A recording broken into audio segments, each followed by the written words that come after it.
Loin à vol d'oiseau de Vincent Caplet. Un visiteur retrouvé. Monique était allongée dans son lit. Elle regarda dessous et trouva les rognures d'ongles de son ancien bien-aimé au milieu de la poussière.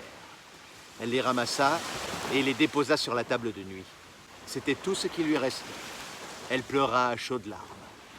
Elle était partagée entre le sentiment de perte, le malheureux avait dû être fusillé vers midi il y a quelques jours, et le fait d'avoir aimé un assassin qui tirait dans les nuques des grands-mères. Elle aurait voulu qu'un bus lui roule dessus en cet instant et que tout cela cesse. Elle entendit à la place la mobilette du facteur s'arrêter en bas de chez elle, puis le grincement du clapet de sa boîte aux lettres. Elle mit son peignoir et descendit prendre le courrier. Elle tomba sur une lettre inespérée. Chère Monique, les oiseaux se cachent pour mourir, moi pas. J'ai décidé de me laisser sécher au soleil, à la vue de tout ce qu'ils désirent, comme un t-shirt oublié sur une plage. Je me suis assis ici et je ne bougerai plus. Ils ont décidé de ne pas nous fusiller l'autre jour finalement et de nous libérer à la place, mais je m'étais tellement fait à l'idée que je n'ai plus envie de continuer. Je devais avoir 7 ou 8 ans lorsque j'ai décidé de mourir de cette manière. Nous étions partis en vacances, au bord de la mer, avec ma famille. Une petite maison dans les rocailles, surplombant la mer. On se baladait dans les environs de la maison avec mon cousin. Il faisait une chaleur terrible. Nous avions aperçu une vipère aux aguets à quelques mètres de nous. Nous nous étions rapprochés l'un l'autre, craintifs pour l'observer. Elle ne bougeait pas. Elle restait dressée, mais n'esquissait pas le moindre mouvement.